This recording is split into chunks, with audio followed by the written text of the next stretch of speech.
அப்போ இன்றைக்கு கர்த்தருடைய வார்த்தை உங்களுக்கு நேராய் வரப்போகிறது.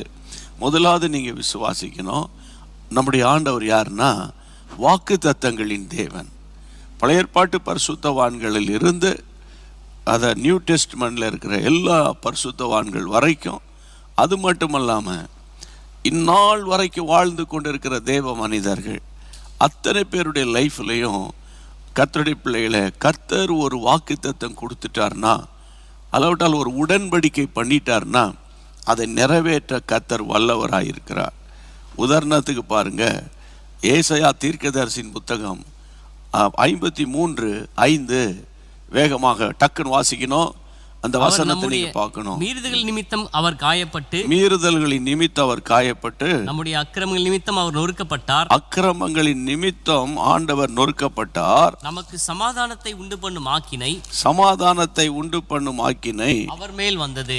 அவர் மேல் வந்தது. அவருடைய தழும்புகளால் குணமாகிறோம். அவருடைய தழும்புகளாலே நாம் குணமடைகிறோம் என்று கர்த்தருடைய வார்த்தை தெளிவாக நம்மோடு கூட பேசுகிறது. அப்போஸ்தலனாகிய பேதுரு கர்த்தருடைய பிள்ளைகளை தன்னுடைய முதலாம் நிருபத்தில் 2ஆம் அதிகாரம் 24ஆம் வசனத்தில் தேவனுடைய பிள்ளைகள் நாம் பாவத்துக்கு செத்து நீதிக்கு பிழைத்திருக்கும்படி அவர்தாமே தம்முடைய சரீரத்தில் நம்முடைய பாவங்களை சிலுவையிலே சுமந்தார், அவருடைய தழும்புகளால் குணமாகிறோம். ஆண்டவருக்கு மகிமை உண்டாகட்டும். அப்போ நம்ம எப்படி குணமாகிறோம்? அவருடைய தழும்புகள் நிறைந்த கரம், அந்த காயப்பட்ட கரம், இரத்தம் சொட்ட சொட்ட சொட்ட அந்த தழும்புகள் உண்டான அந்த இயேசு ராஜாவின் கரங்களினாலே, அந்த காயப்பட்ட தழும்புகளால என் ஆண்டவர் உங்களை குணமாக்குவார் என்று அவருடைய வாக்கு தத்தம் சொல்லுகிறது. ஆண்டவருக்கு மகிமை உண்டாகட்டும். யாத்திராகமம் நம்ம எல்லாருக்கும் பரிச்சயமான தெரிந்த வசனம் 15ஆம் அதிகாரம் 26ஆம் வசனம். நானே உன் பரிகாரியான கர்த்தர், எகிப்திற்கு வரப்பண்ணின எந்த வியாதிகளை நான் உனக்கு வரப்பண்ணேன், நானே உன் பரிகாரி, நானே உன் பரிகாரி. I am the Lord who healeth thee. இது ஆண்டவருடைய வாக்கு தத்தம்.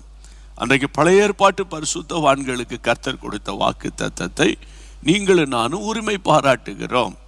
ஆமென். ஏசாயா 57ஆம் அதிகாரத்தில், the book of Isaiah chapter 57 திருப்பி பாருங்க. கர்த்தருடைய பிள்ளைகளை 18-19 வசனங்களில் என்ன வாசிக்கிறோம்? அவர்கள் வழிகளை நான் பார்த்து அவர்களை குணமாக்குவேன். அவருடைய வழிகளை நான் பார்ப்பேன், அவர்களை நான் குணமாக்குவேன். அவர்களை நடத்தி திரும்பவும் அவர்களுக்கு அவர்களில் துக்கப்படுகிறவர்களுக்கு ஆறுதல் அளிப்பேன். அடுத்த வசனத்தில் என்ன சொல்லப்பட்டிருக்கிறது? தூரமாய் இருக்கிறவர்களுக்கும் சமீபமாய் இருக்கிறவர்களுக்கும் சமாதானம் சமாதானம் என்று கூறும் உதடுகளின் பலனை சிருஷ்டிக்கிறேன், அவர்களை குணமாக்குவேன் என்று திரும்ப சொல்லுகிறார். பாருங்க, அவர்களை குணமாக்குவேன் என்று கர்த்தர் சொல்லுகிறார். நம்முடைய ஆண்டவர் குணமாக்குகிற தேவன். கரமுயர்த்தி அல்லேலூயா சொல்லிருங்க. தேவனுடைய பிள்ளைகளை, நீங்கள் குணம் அடைவது தேவனுடைய விருப்பம். ஏன்னா அவர் வாக்கு தத்தம் கொடுத்திருக்கிறார். சரியா? அவர் வாக்கு தத்தம் கொடுத்திருக்கிறார். கர்த்தருக்கு மகிமை உண்டாகட்டும். மட்டுமல்ல, கர்த்தருடைய பிள்ளைகளே, 1 யோவான் வேதத்தில் வாசிக்கிறோம். நீங்க 3 யோவான் 2ஆம் வசனம், 3 யோவான் 2ஆம் வசனத்தில் நம்ம எல்லாருக்கும் தெரிந்த ஒரு வசனம் வாசிங்க. பிரியமானவனே, உன் ஆத்துமா வாழ்கிறது போல, பிரியமானவனே உன் ஆத்துமா வாழ்கிறது போல நீ எல்லாவற்றிலும் வாழ்ந்து சுகமாய் இருக்கும்படி வேண்டுகிறேன். எல்லாவற்றிலும் வாழ்ந்து சுகமாய் இருக்கும்படி வேண்டுகிறேன். ஆமென், வேண்டுகிறேன். கர்த்தருக்கு மகிமை உண்டாகட்டும். இந்த வசனத்திலிருந்து நாம் அறிகிறது என்னன்னு கேட்டா, நம்முடைய ஆத்துமா, இப்போ பாருங்க, நீங்கள் ரட்சிக்கப்பட்டிருப்பீங்க, மனம் திரும்பியிருப்பீங்க, அபிஷேகம் பெற்றிருக்கிறீங்க, இயேசுவை நேசிக்கிறீங்க, துதிக்கிறீங்க, ஸ்தோத்தரிக்கிறீங்க, ஜெபிக்கிறீங்க. ஏன்னா உங்கள் சோல் நல்ல லைவாக இருக்குது, நல்ல கர்த்தருக்குள்ளே நீங்கள் சந்தோஷமாக இருக்கிறீங்க. ஆனால் உங்கள் ஆத்துமா மட்டும் நல்ல ஃப்ரெஷ்ஷாக இருந்துட்டு சரீரத்தில் ஒரே பலவீனம், பலவிதமான நோய்களால் தாக்கப்பட்டு இருப்பீர்களே என்றால், இந்த வசனத்தை நீங்கள் பாருங்கள். பிரியமானவனே, உன் ஆத்துமா வாழ்வது போல நீ எல்லாவற்றிலும் வாழ்ந்து சுகமாக இருக்கணும். ஆமென். கர்த்தருடைய பிள்ளை எல்லாவற்றிலும் வாழ்ந்து சுகமாக இருக்கணும், ஹெல்த்தாக இருக்கணும், அந்த ஹெல்த்தி லைஃப்பில் இருக்கணும்னு அந்த வசனம் சொல்லுகிறது. ஆண்டவருக்கு ஸ்தோத்திரம். சரி, இன்னொரு வசனத்தை உங்களுக்கு காண்பிக்கிறேன். வசனத்தினால தேவன் நம்மோடு பேசுகிறார். லூக்கா எழுதின சுவிசேஷம் 4ஆம் அதிகாரம் 18ஆம் வசனத்தை பாருங்கள். லூக் சாப்டர் 4 verse 18 என்ன சொல்லப்பட்டிருக்கிறது? வாசிங்க. கர்த்தருடைய ஆவியானவர் என் மேல் இருக்கிறார். தரித்திரருக்கு சுவிசேஷத்தை பிரசங்கிக்கும்படி என்னை அபிஷேகம் பண்ணினார். இருதயம் நொறுங்குண்டவர்களை குணமாக்கவும் சிறைப்பட்டவர்களுக்கு விடுதலையையும் குருடருக்கு பார்வையை பிரசித்தப்படுத்தவும் நொறுங்குண்டவர்களை விடுதலையாக்கவும் கர்த்தருடைய அனுக்கிரக வருஷத்தை பிரசித்தப்படுத்தவும் என்னை அனுப்பினார் என்று எழுதியிருக்கிற இடத்தை. ஆமென். இந்த வசனத்துல கர்த்தருடைய பிள்ளை நொறுங்குண்ட இருதயத்தை குணமாக்குவதற்காக தேவன் என்னை அனுப்பினார். ஆண்டவர் சொல்லுகிறார், நான் ஏன் இந்த உலகத்துக்கு வந்தேன், ஏன் பிதாவாகிய தேவன் என்னை இந்த பூமிக்கு அனுப்பினார், ஏன் என்னை அபிஷேகம் பண்ணினார் என்றால், உடைக்கப்பட்ட நொறுங்குண்ட இருதயங்கள், இந்த வியாதி சுகமாகுமா ஆகாதா, இவ்வளோ நாளாச்சு, இவ்வளோ டேப்லெட்ஸ், இவ்வளோ மெடிசன்ஸ், இவ்வளோ அலைச்சல், இவ்வளோ வேதனை, நான் ரொம்ப கஷ்டத்தில் இருக்கிறேன் என்று நொறுங்குண்டு கிடக்கிற அந்த ஆத்துமாக்களை, அந்த சகோதர சகோதரிகளை குணமாக்குவதற்காக இயேசு இந்த பூமிக்கு வந்தார். கர்த்தருக்கு ஸ்தோத்திரம். கையை உயர்த்தி சொல்லுங்க ஆமென், அல்லேலூயா. அப்போ கர்த்தருடைய பிள்ளைகளே, சரி, இது ஒரு பக்கம். இப்படி அவருடைய வாக்கு தத்தத்தை சொல்லிட்டேன். நீங்கள் சுகமாக இருப்பது தேவ சித்தம் என்று சொல்லிட்டேன். இப்போ இன்னொரு கேள்வி நானே எழுப்புகிறேன். ஏன் பிரதர் இந்த மாதிரி வியாதிகள் வருகிறது, ஏன் சகோதரனே இந்த மாதிரி வியாதிகள் வருகிறது, எங்களால் ஏன் புரிஞ்சு கொள்ள முடியாத வியாதிகள் வருகிறது? நமக்கு ஆதாரம் வேத வசனம் தான். நீங்கள் வேத வசன வெளிச்சத்தில் பார்க்கணும். ஒன்று, தேவனுடைய பிள்ளைகளே, பாவத்தினால் வருகிற வியாதிகள். ஒன்று பாவத்தினால். வசனத்தை பாருங்கள். 2 சாமுவேலின் புத்தகம் உங்கள் எல்லாரும் 12ஆம் அதிகாரம் 15ஆம் வசனத்தில் 2 சாமுவேல் chapter 12 verse 15ல அப்பொழுது கர்த்தர் உரியாவின் மனைவி தாவீதுக்கு பெற்ற ஆண் பிள்ளையை அடித்தார். அது வியாதிப்பட்டு கேவலமாய் இருந்தது. அது கேவலமாய் இருந்தது. இங்க ஒரு தவறான ஒரு உறவுக்குள்ளே ராஜா போயிட்டான். அங்க ஒரு பாவம் பிரவேசித்தது. அந்த பாவத்தினால கர்த்தருடைய பிள்ளைகளே, அந்த பிள்ளை வியாதியாக இருந்தது. அதுக்கப்புறம் மரித்தது. அவர் எவ்வளவோ என்னென்னமோ ஜெபிச்சு பார்க்குறாரு, பிள்ளை குணமாக்க முடியல. அது காரணம் பாவம். பாவத்தினால் வருகிற வியாதிகள். ஒன்று பாவம். பாருங்க, நிறைய பேர் செயின் ஸ்மோக்கராக இருக்கிறாங்க. அரசாங்கம் என்ன சொல்லுகிறது, மருத்துவம் என்ன சொல்லுகிறது, ஸ்மோக் பண்ணாதீங்கன்னு. இந்த பாருங்க, இந்த குடி, கஞ்சா, போதை, இதெல்லாம் பார்த்து ஆஸ்பத்திரியில் போய் பாருங்கள், அந்த ட்ரக் சென்டரில் பாருங்கள், அந்த கர்த்தருடைய அடிக்ஷன் சென்டர் நிறைய இருக்குது. அங்கே பார்த்தீங்கன்னா பெரிய பெரிய அதிகாரிகள் முதல் சாதாரணமான ஆட்கள் வரைக்கும் கொண்டு போய் போட்டு வச்சுருக்காங்க. அந்த குடியிலிருந்து வெளியே வரணும். நிறைய பேர் குடிகாரர்கள் வீடுகளில் நிரம்பி இருக்கிறாங்க. வாலிப பிள்ளைகள் பள்ளிக்கூடங்களில் அதிகமாக கஞ்சா வியாபாரம் பண்ணப்படுகிறது. ஆமாம், கேரளாவிலேருந்து அங்கே கஞ்சா கொண்டு வந்து கன்னியாகுமரியில் இருக்கிற பிள்ளைகளுக்கெல்லாம் வியாபாரம் பண்ணுறாங்க.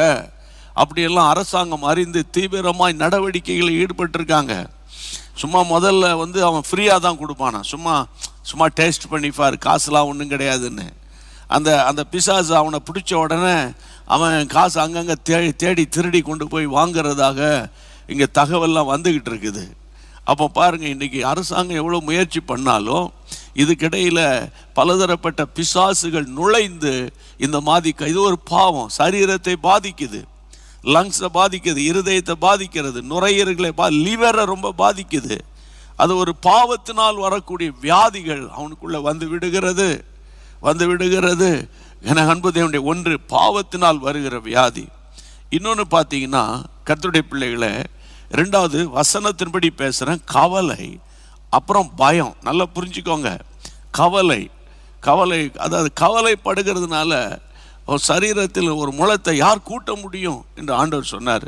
மார்த்தாளே நீ ரொம்ப விஷயத்தில் கவலைப்பட்டு கலங்குகிறன்னு மார்த்தாளை பார்த்து சொல்கிறார். கவலைப்படாதீர்கள் என்று ஆண்டவரும் நம்ம இடத்துல பேசுகிறார். ஆனால் சூழ்நிலை நிமித்தம் போகும்போது கவலைப்படாமல் இருக்க முடியலையே. அந்த நேரத்தில் நீங்கள் என்ன செய்யணும், வசனத்தை பார்க்கணும். சரியா? உண்மையில் கவலைப்படாமல் இருக்க முடியாது. நீங்கள் சொல்கிறீங்க கவலைப்படாதீங்கன்னு. என் சிச்சுவேஷன், என் சூழ்நிலையில் நீங்கள் இருந்தீங்கன்னா நீங்களும் இதே கவலையின் வழியாக தான் போவீங்க நீங்கள் சொல்வீங்க. நானும் அப்படி தான் சொல்லுவேன். வாசிங்களேன், நீதிமொழிகள் 12ஆம் அதிகாரம், டக்குன்னு வாசிக்கணும் வேகமாக. நீதிமொழிகள் 12ஆம் அதிகாரம் 25ஆம் வசனத்துல என்ன வாசிக்கிறோம்? மனுஷனுடைய இருதயத்துள்ள கவலை அதை ஒடுக்கும். மனுஷனுடைய இருதயத்தின் கவலை அதை ஒடுக்கிறோம். நல் வார்த்தையோ அதை மகிழ்ச்சியாக்கும். நல் வார்த்தையோ, இன்னொரு முறை வாசிங்களேன்.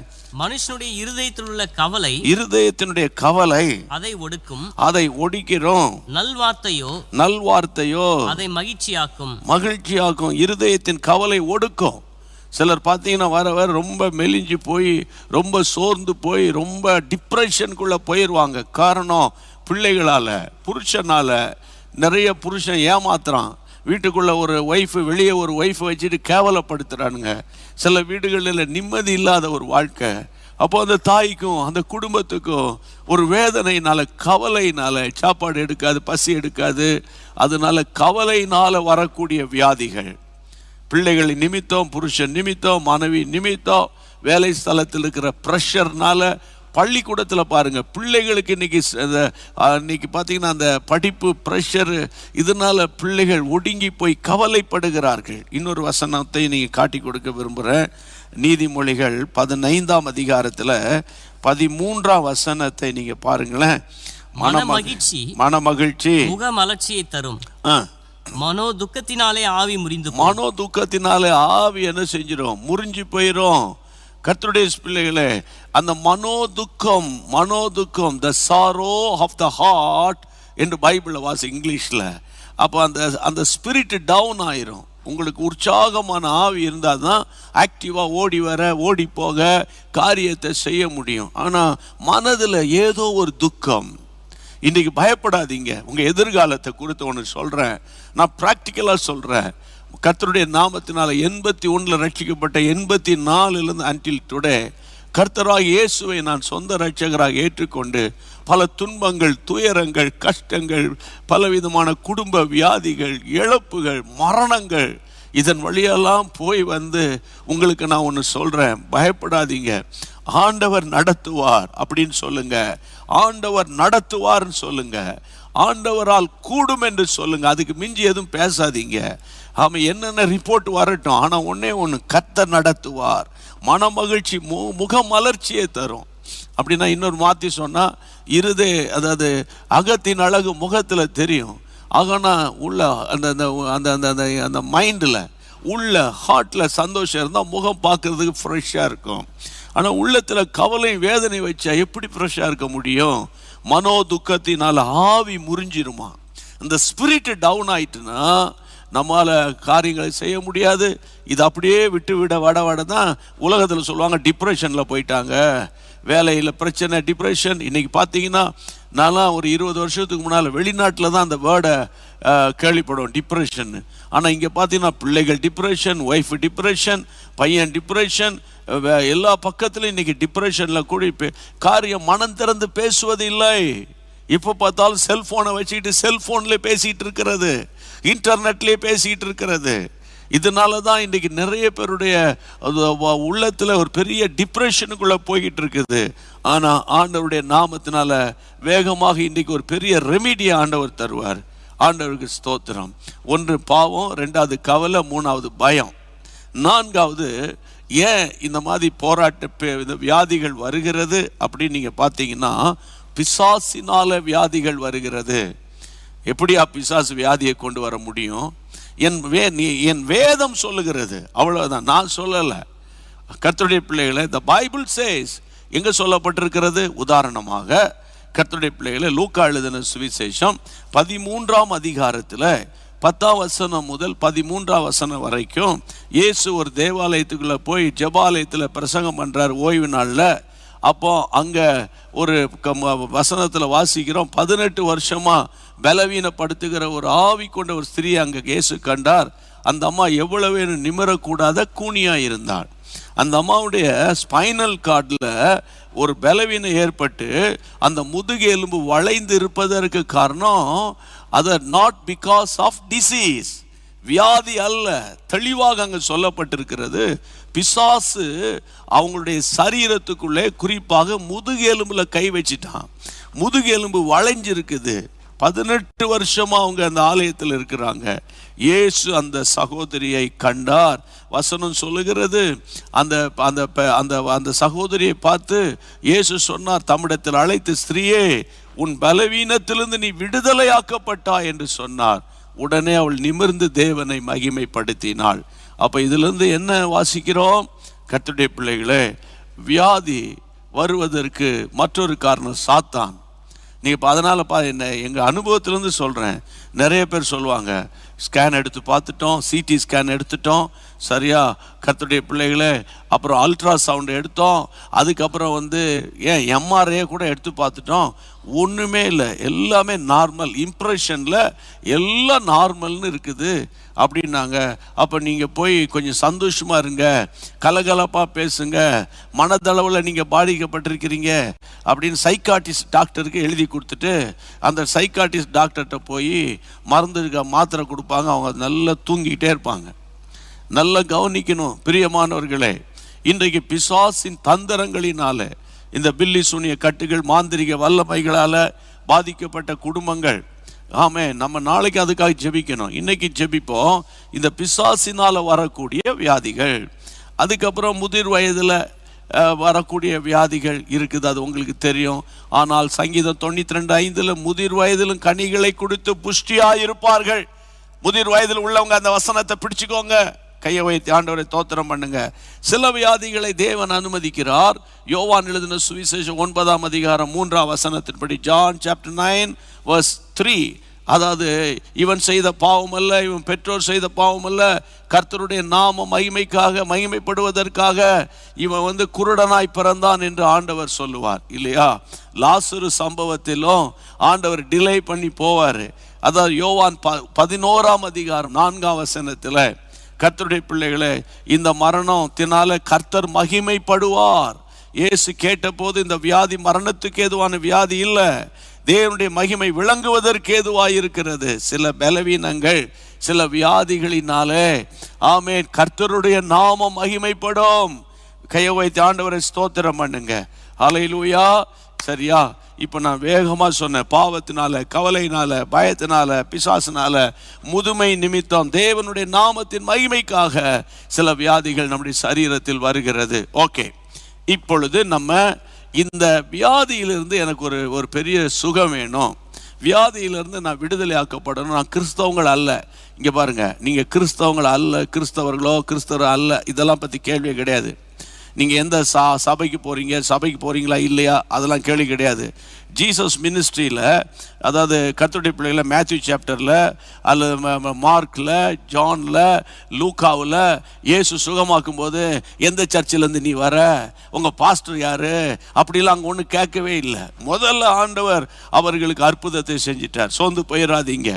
ஆமேன். ஆனால் கர்த்தர் உங்களுக்கு சுகத்தை கொடுத்து பலத்தை கொடுத்து அற்புதம் செஞ்ச போது நீங்க கட்டாயம் ஒரு தேவனுடைய விசுவாசியாய் மாறி வசனத்துக்கு கீழ்ப்படிந்து தேவனுடைய ஆலயத்தை நேசித்து ஆண்டவருடைய ஆலயத்துக்கு போகணும். அது வேற. அப்ப இன்றைக்கு நான் உங்களோடு பேச போகிற காரியம் என்னன்னு கேட்டா, ஒண்ணு பிரியமானவர்களே, நீங்க வாசிக்க வேண்டிய வசனம் என்னன்னு கேட்டா, மார்க் எழுதின சுவிசேஷம், உங்கள் அற்புதத்துக்கான நேரம் வந்து விட்டது. மார்க் 2ஆம் அதிகாரம் 5ஆம் வசனம் என்ன சொல்லுகிறது பாருங்கள். Mark chapter 2 verse 5. இயேசு அவர்கள் விசுவாசத்தை கண்டு திமிர்வாதக்காரனை நோக்கி, மகனே உன் பாவங்கள் மன்னிக்கப்பட்டது என்றார். அங்கே உட்கார்ந்திருந்த வேத பாரகரில் சிலர், இவன் இப்படி தேவதூஷணம் சொல்லுகிறது என்ன? தேவன் ஒருவரே அன்றி பாவங்களை மன்னிக்கத்தக்கவர் யார் என்று தங்கள் இருதயங்களில் சிந்தித்துக் கொண்டிருந்தார்கள். வாசியுங்கள். தங்களுக்குள்ளே இப்படி சிந்திக்கிறார்கள் என்று இயேசு உடனே தம்முடைய ஆவியில அறிந்து அவர்களை நோக்கி நீங்கள் உங்கள் இருதயங்களில் இப்படி சிந்திக்கிறது என்ன? 12ஆம் வசனத்துக்கு வாருங்கள், 11ஆம் வசனத்திற்கு வாருங்கள். வேதம் சொல்லுகிறது, நீ எழுந்து உன் படுக்கை எடுத்துக்கொண்டு உன் வீட்டுக்கு போ என்று உனக்கு சொல்லுகிறேன் என்று இயேசு சொன்னார். உடனே அவன் எழுந்து தன் படுக்கையை எடுத்துக்கொண்டு எல்லாருக்கும் முன்பாக நடந்து போனான். கரம் உயர்த்தி ஆண்டவரை ஸ்தோத்திரம் பண்ணுங்க. அப்போ இந்த திமிர்வாத காரன், கை கால் விளங்காத ஒரு நபர், அப்போ இந்த நபருக்கு எப்படி அற்புதம் நடந்தது அப்படின்னா, இயேசு ஒரு வீட்டுக்குள்ளே இருக்கிறார்னு கேள்விப்பட்டு அவங்க போகிறாங்க. அங்கே போனால் இயேசுவை பார்க்கவே முடியலையாம். ஏன்னா உள்ள கூட்டம், வெளியே கூட்டம், எங்கு பார்த்தால் ஜனங்கள் இருக்கிறாங்க. இப்போ எப்படியாவது இயேசுவினுடைய இந்த மனுஷனை கொண்டு போகணும் அப்படின்னு என்ன செஞ்சாங்களாம், அந்த வீட்டினுடைய கூரையில் ஏறி அந்த கூரையை கொஞ்சம் பிரிச்சுட்டு, ஏன்னா அவன் அந்த கட்டிலோட 4 பேர் அப்படியே உள்ள அவனை இறக்குறாங்களாம். இயேசு வசனம் சொல்லுகிறது, அந்த 5ஆம் வசனத்தில் வாஸ்தவத்தில் மார்க் 2:5 அவர்கள் விசுவாசத்தை கண்டு, அண்டர்லைன் த பாயிண்ட், அவர்களுடைய விசுவாசத்தை கண்டு, ஜீசஸ் saw their faith, இயேசு அவருடைய விசுவாசத்தை பார்க்கிறார். அப்போ இன்றைக்கு நீங்கள் எவ்வளவு நாளுக்கு நீங்கள் டயபெட்டிஸ்க்கு மாத்திரை எடுக்கிறீங்க, ஹைப்பர் டென்ஷனுக்கு மாத்திரை எடுக்கிறீங்க, அல்லது தைராய்டுக்கு எடுக்கிறீங்க, அதெல்லாம் பற்றி எனக்கு தெரியாது. தேவனுடைய பிள்ளைகளை, இயேசு உங்களை குணமாக்குவார். ஆமென். இயேசுவால் நீங்கள் நடக்க முடியும். ஆண்டவரால் கர்த்தருடைய பிள்ளைகளை உங்களுடைய லிவர் டிசீஸை சுகமாக்க முடியும், சிறுநீரக பலவீனத்தை சுகமாக்க முடியும். ஆமென். கர்த்தருடைய பிள்ளைகளை, ஆண்டவரால் உங்களுக்கு தடைப்பட்ட சரீரத்தில் என்ன பலவீனம் இருந்தாலும் என் இயேசு உங்களை சுகமாக்குவார். அப்போ நீங்கள் என்ன, உங்களிடத்தில் ஆண்டவர் கேட்குற ஒரே ஒரு கேள்வி என்னன்னு கேட்டால், கர்த்தருடைய பிள்ளைகளை, மத்தேயு 9ஆம் அதிகாரத்தில், மேத்யூ சாப்டர் 9:28 ஆண்டவர் என்ன கேள்வி கேட்கிறார் பார்த்தீங்களா? 28 வாசிங்க. அவர் வீட்டுக்கு வந்த பின்பு, அவர் வீட்டுக்கு வந்த பிறகு அந்த குருடர் அவரிடத்தில் வந்தார்கள். குருடர்கள் அவரிடத்தில் வந்தார்கள். இயேசு அவர்களை நோக்கி, இதை செய்ய எனக்கு வல்லமை உண்டு என்று விசுவாசிக்கிறீர்களா என்று கேட்டார். இதை செய்ய எனக்கு வல்லமை உண்டு என்று விசுவாசிக்கிறீர்களா என்று இயேசு கேட்டார். அதற்கு அவர்கள் ஆம் விசுவாசிக்கிறோம் ஆண்டவரே என்றார்கள். அப்பொழுது அவருடைய கண்களை அவர் தொட்டு, உங்கள் விசுவாசத்தின்படி உங்களுக்கு ஆக கடவது. உடனே அவருடைய கண்கள் திறக்கப்பட்டது. கையை உயர்த்தி ஆண்டவருக்கு நன்றி சொல்லுங்க. 2 குருடர்கள் இயேசுவை தேடி வருகிறார்கள். இயேசுக்கு பின்னாலே, தாவீதின் குமாரனே எங்களுக்கு இறங்கும் என்று கூப்பிட்டு கொண்டே வந்தார்கள். கர்த்தருடைய பிள்ளைகளை, இயேசு வீட்டுக்குள்ளே வந்தோன்னு வீட்டுக்குள்ளே வந்து கேட்குறாங்க, இயேசுவே எங்களை சுகமாக்கும். இயேசு ஒரே ஒரு கேள்வி தான் கேட்டார். இயேசு ஒரே ஒரு, என்ன எத்தனை வருஷமா தெரியும் என்று அதெல்லாம் ஒன்றுமே கேட்கல. ஒரே ஒரு வார்த்தை கேட்கிறார், எனக்கு இதை செய்ய முடியும் என்ற வல்லமை என்னிடத்தில் உண்டு என்று நீ விசுவாசிக்கிறாயா? இப்போ இந்த செய்தியை நான் கொடுக்கிற தேவ பிள்ளைகளை, நீங்க ஆண்டவரே, சகலத்தையும் வானத்தையும் பூமியும் சிருஷ்டித்தவருக்கு என் வியாதியை சுகமாக்குறது உமக்கு எம்மாத்திரம்ப்பா, உமக்கு வல்லமை உண்டு என்று எனக்கு தெரியும்ப்பா அப்படின்னு நீங்க விசுவாச வார்த்தை சொல்ல வேண்டும். மார்க் எழுதின சுவிசேஷத்தில் 5ஆம் அதிகாரத்தில், மார்க் சாப்டர் 5:34 ஆண்டவர் சொல்றாரு. என்ன சொல்லுகிறார்? மார்க் எழுதின சுவிசேஷம் 5ஆம் அதிகாரம் 34ஆம் வசனம். அவர் அவளை பார்த்து, மகளே உன் விசுவாசம் உன்னை ரட்சித்தது. மகளே உன் விசுவாசம் உன்னை ரட்சித்தது. நீ சமாதானத்தோடே போய் உன் வேதனை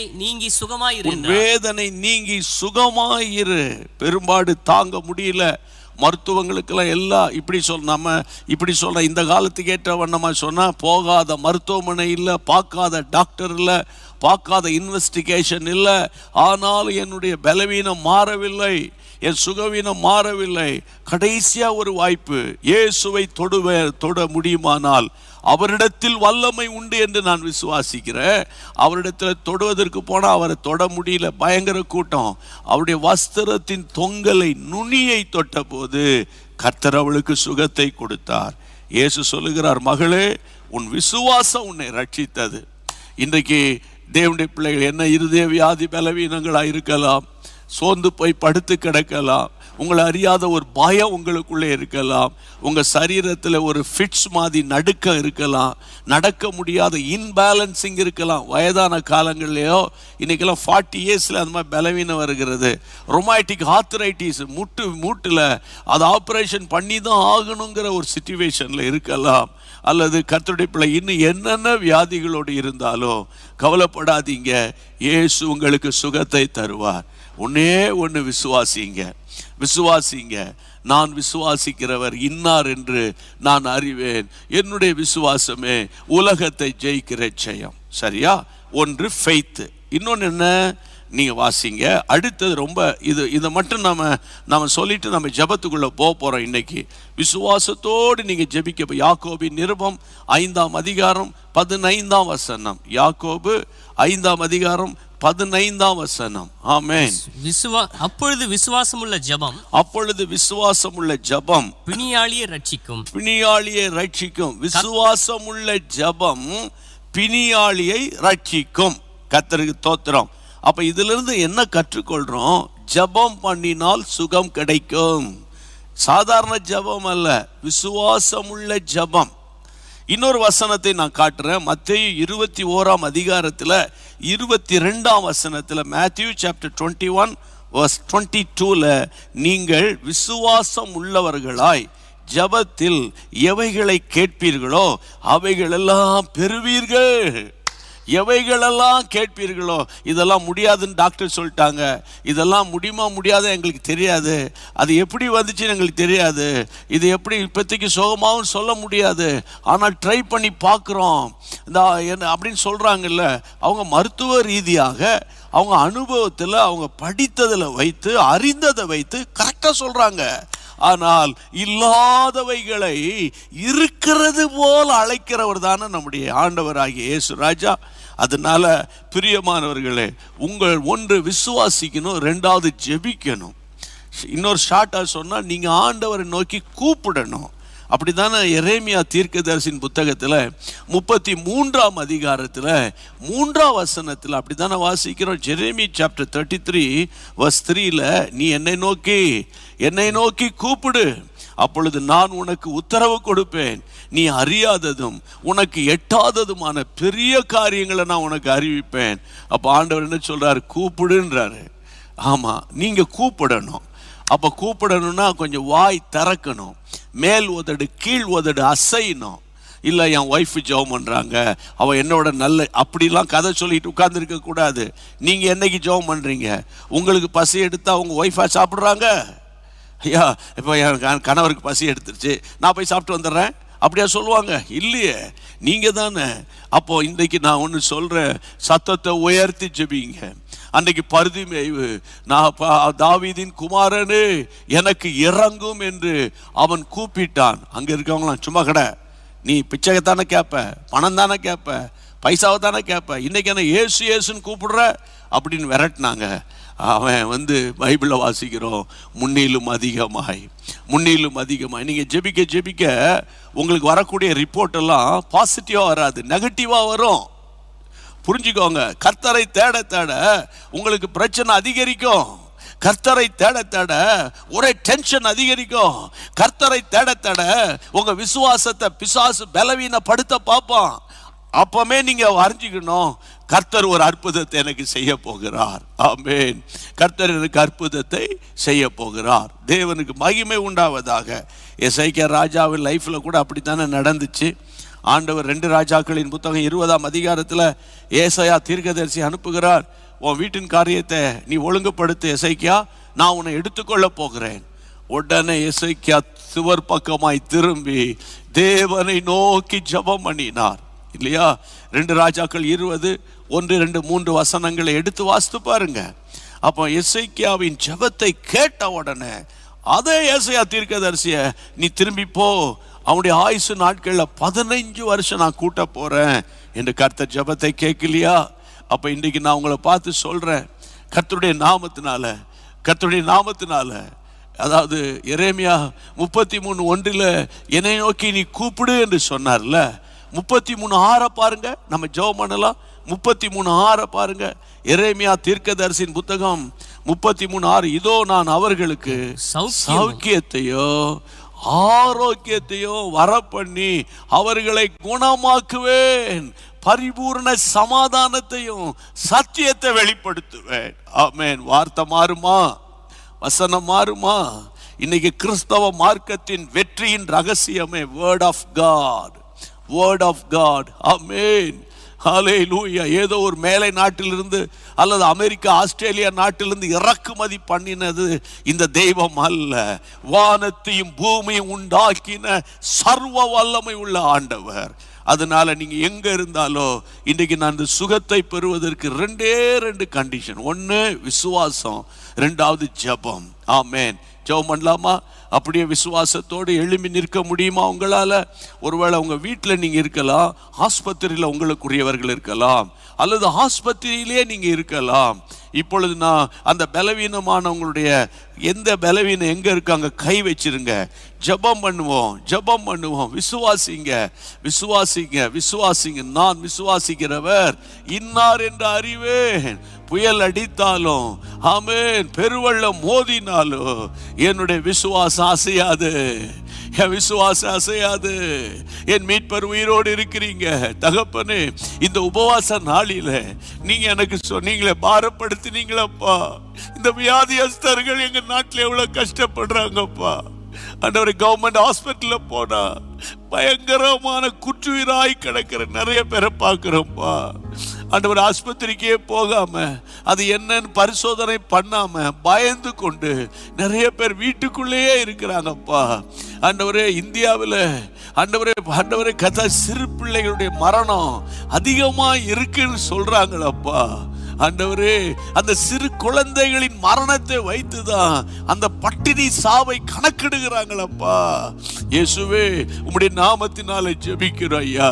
இப்பொழுது பாரத்தோடு நான் ஜெபிக்கிறேன், கண்ணீரோடு ஜெபிக்கிறேன். பிள்ளைகளே, விசுவாசிகளே, தேவனுடைய பிள்ளைகளே, நீங்க எந்தெந்த இடத்துல வியாதி இருக்குதோ, கட்டி தலையில இருக்கு டாக்டர் சொன்னாங்களா, லங்ல இருக்குன்னு சொன்னாங்களா, அல்ல யூட்ரஸ்ல இருக்குன்னு சொன்னாங்களா, லிவர்ல இருக்குன்னாங்களா, ஆமா யூரினரி பிளாடர்ல இருக்குன்னாங்களா, அங்க அப்படியே கை வைங்க, மேல கரத்தை வைங்க. இயேசு உங்களை குணமாக்குவார். நான் வந்து உங்களை குணமாக்குவேன் என்று சொன்னார். அன்றைக்கு நூற்றுக்கு அதிபதியை பார்த்து சொன்னார், ஐயோ நீ போதகரை தொந்தரப்படுத்தாதீங்க, அவர் வந்து உன் பிள்ளை இறந்து போய் விட்டதுன்னு. இயேசு சொன்னார், பயப்படாத, விசுவாசம் உள்ளவனாய் இரு, நான் வந்து குணமாக்குவேன். இயேசு போய் குணமாக்கினார். தலி தாகுமி என்று சொல்லி குணமாக்கினார். கர்த்தருடைய பிள்ளைகளை, ஜெபம் பண்ணுங்க. உங்க இடத்துல கை வச்சிட்டீங்களா? அவிசுவாசமே, பொல்லாத எதிர்மறையான வார்த்தையை என் வாயில வரக்கூடாது. இது அவ்வளவுதான், இது முடிஞ்சிட்டு, இது நடக்காது. இயேசுவின் நாமத்தினால அவிசுவாசமான வார்த்தைகளை துரத்தி நான் ஜெபிக்கிறேன். இப்பொழுது யார் யார் எந்தெந்த இடத்தில் எந்தெந்த வியாதி உள்ள இடத்தில் தங்கள் கைகளை வைத்திருக்கிறார்களோ, இயேசு கிறிஸ்துவின் நாமத்தினாலே சர்வாங்க சுகத்தை கொடுக்கிற, வானத்தை பூமி உண்டாக்கின இயேசுவின் நாமமே அல்லாமல் வேறு எந்த நாமமும் கட்டளையிடப்படவில்லை என்று சொன்ன அந்த இயேசுவின் நாமத்தினாலே கேன்சர் மறையட்டும் ஐயா. கண்கள்ல இருக்கிற கேன்சர், பிளட்ல இருக்கிற கேன்சர், யூட்ரஸ்ல இருக்கிற கேன்சர், ஆண்டவரே மார்பகத்தில் இருக்கிற கேன்சர், இருதயத்துக்குள்ள அல்லது எங்க இருக்கிற கேன்சர், இயேசுவே சுகமாக்குவீராக, சுகமாக்குவீராக. ஜெபிக்கிறோம். எங்கள் ஜனங்கள் யாரிடத்தில் போவார்கள் ஐயா? மனம் இறங்கி ஜெபிக்கிறோம், மனதுருகி ஜெபிக்கிறோம்ப்பா. இரக்கம் பாராட்டுங்கப்பா, இரக்கம் பாராட்டுங்கப்பா, இரக்கம் பாராட்டுங்கப்பா. ஆண்டவரே, பாரத்தோடு ஜெபம் பண்ற, இரக்கம் பாராட்டிருங்க. ஆமாப்பா, நீ தாமதம் பண்ணாதீங்கப்பா. உம்முடைய வல்லமை அனுப்புங்க, உம்முடைய வல்லமை அனுப்புங்க. இன்னைக்கு இந்த மாலை கூட்டத்தின் ஆரம்ப வேளையில ஆண்டவரை நான் உச்சரித்த சங்கீதம் 107:20 படி அவர் தமது வசனத்தை அனுப்பி அவர்களை குணமாக்கி அழிவுக்கு விலக்கி மீட்கிறார். இயேசுவின் நாமத்தினால இந்த வசனத்தின்படி ஒரு அழிவிலிருந்து விலக்கி மீட்டு உங்களுடைய பிள்ளைகளை நன்மையினால் முடிசூட்டுங்க. ஷபாபா ரீகாபா உதாராபா, நன்மையினால் முடிசூட்டுகிற கர்த்தர். உன் வயது திரும்ப வாழ வயது போல ஆகும் என்று சொன்ன கர்த்தர் இயேசுவின் நாமத்தினால ஆண்டவரே சுகத்தை அனுப்புங்க. ஆமென். பயம் கவலை வெளியேறு, வெளியேறுகிறது, வெளியேறுகிறது. இப்பொழுது சில சரீரத்துல ஆண்டவருடைய வல்லமை இறங்குகிறதுனால உங்க சரீரத்துல அது தாங்க முடியாத ஒரு வல்லமை உங்க சரீரத்தை நிரப்பிக் கொண்டே இருக்கிறது. Thank you Jesus. இயேசுவின் நாமத்தினால செயல்படாத கைகளை உயர்த்தி பாருங்க, நடக்க முடியாத கால்களை எழும்பி நின்று பாருங்க. ஆமென், ஆமென். இடுப்பு எலும்புகள் பலன் கொள்ளுகிறது, இடுப்பு எலும்புகள் பலன் கொள்ளுகிறது. தகப்பனே, இன்றைக்கு இரவிலே தேவனுடைய சுகம் இந்த ஜனங்கள் மேல் வருவதாக. ஆண்டவரே, நாங்கள் விசுவாசிப்பதற்கும் நாங்கள் ஜெபிப்பதற்கும் வேண்டிக் கொள்வதற்கும் மிகவும் அதிகமாய் கிரியை செய்கிற கர்த்தாவே, நாங்கள் ஜெபிக்கிறோம். ஆண்டவரே, நாங்கள் விசுவாசிக்கிறோம். என் மீட்பர் உயிரோடு இருக்கிறீர். வியாதிகளை சிலுவையில் சுமந்தீர், வியாதிகளை சிலுவையில் சுமந்தீர். எங்கள் அக்கிரமங்களை சிலுவையில் சுமந்தீர், வியாதிகளை சிலுவையில் சுமந்தீர். அந்த ஒரு சொட்டு இரத்தம் உம்முடைய பிள்ளைகள் மேல் விழட்டும், இப்பொழுது விழட்டும். இயேசுவின் நாமத்தில் விழட்டும், இயேசுவின் நாமத்தில் விழட்டும். அது எந்த விதமான தோல் டிசீஸ், ஆண்டவரே, எக்ஸிமா, செல்லுலைட்டிஸ், ஆமென், ஆண்டவரே, வெரிகோஸ் சம்பந்தமான பலவீனமே வெளியேறு என்று நான் ஜெபிக்கிறேன். இயேசுவின் நாமத்தினால உச்சம் தலைந்து உள்ளங்கால் வரைக்கும் ஆண்டவரே, கழுத்தில் இருக்கிற தைராய்டு கட்டிகளை சுகமாக்கி விடுங்கப்பா. உம்முடைய கரத்தில் ஒப்பு கொடுக்கிறேன் ராஜா. ஆண்டவரே, மரித்தோரை உயிரோடு எழுப்புகிற வல்லமை இறங்குவதாக, இறங்குவதாக. காது கேட்காத காதுகளில அக்கினி இறங்குவதாக. இயேசுவின் நாமத்தில் அக்கினி இறங்கட்டும் ஐயா. இயேசுவின் நாமத்தினால கண்களில் பார்வை உண்டாவதாக. இருளான அந்த கேட்ராக்ட் ஆபரேஷன் பண்ணியும் சுகமாகாத அந்த குளுக்கோமா என்று சொல்லப்படுகிற வியாதிகளினால பாதிக்கப்பட்டிருக்கிற கண்களில, அந்த ஆப்டிக் நர்வ்ல கர்த்தருடைய வல்லமை இறங்குவதாகப்பா. சுகத்தை கொடுத்திருங்க இயேசுவின் நாமத்தில். உம்முடைய அபிஷேகத்தின் வல்லமை சுகத்தை கொடுப்பதாக. ஆமென், ஆமென், ஆமென். முடவன் மான்களைப் போல துள்ளி எழும்புவானாக. கர்த்தருடைய ராஜ்யம் கட்டப்படுவதாக. கர்த்தாவே, இந்த உபவாச நாட்கள்ல நாங்க உம்மிடத்துல கேட்கிறதெல்லாம் ஒன்றுதான், ஆரோக்கியம், சுகம். ஆரோக்கியத்தின் சுகத்தை வர பண்ணுவேன், அவர்களுக்கு சமாதானத்தை கட்டளையிடுவேன் சொன்னீங்களே. எரேமியா 33:6, எரேமியா 33:6. இயேசுவின் நாமத்தில் அது ஒவ்வொரு வீடுகளுக்குள்ளும் யார் யாருடைய காதுகளில் எரேமியா 33:6 என்று கேட்கிறதோ அவர்களுக்குள்ளே ஒரு சுகம் உண்டாகட்டும், அற்புதம் உண்டாகட்டும். சந்தாலா மூக்கு தூரி மகாபுராகபா. அவிசுவாசத்தின் ஆவியை, எதிர்மறையான கேலி பண்ணுகிற, கிண்டல் பண்ணுகிற கிரியைகளை முறியடித்து நாங்கள் ஜெபிக்கிறோம். கர்த்தர் ஜெபத்தை கேட்டதற்காக உமக்கு ஸ்தோத்திரம் ஆண்டவரே. வாக்குத்தத்தம் பண்ணினவர், அவருடைய தழும்புகளால் குணமானீர்கள். ஆமாண்டவர், நானே உன் பரிகாரியான கர்த்தர். இந்த மாதிரி வாக்கு தத்தங்கள் எல்லாம் பிடித்து நாங்கள் ஜெபிக்கிறோம். கர்த்தர் எங்களுக்கு நல்ல சுகத்தை உம்முடைய பிள்ளைகளுக்கெல்லாம் கொடுத்துட்டீங்க. அநேக டெஸ்டிமனிஸ், சாட்சிகளை நாங்கள் கேட்டு உம்மை மகிமைப்படுத்த போகிறோம். கர்த்தர் ஒருவருக்கே மகிமை உண்டாகட்டும். ஏசப்பா, ஏசப்பா, இது என்னுடைய சத்தம் அல்ல, இது உம்முடைய சத்தம். ஆமாண்டவரே, நீர் மனதுருகி ஜனங்களை தொட்டது போல ஏதோ சில வியாதிகளை குணமாக்கினீர், சில வியாதிகளை குணமாக்க முடியல, அப்படி இல்லையப்பா. சகல வியாதிகளை, சகல நோய்களை குணமாக்கினீர் ஆண்டவரே. அப்படி உடைய பிள்ளைகளுக்கு குணத்தை, சுகத்தை கொடுத்து சந்தோஷப்படுத்தி அவர்களை ஆசீர்வதியும். கண்ணீரோடு ஜெபித்த இந்த ஜெபத்துக்கு இரக்கம் பாராட்டுகிற தேவனுக்கு ஸ்தோத்திரம். அப்ரோஜனமான ஊழியன், கடமை மட்டும் நான் செய்திருக்கிறேன். உமக்கு ஒருவருக்கு மகிமை உண்டாகட்டும்.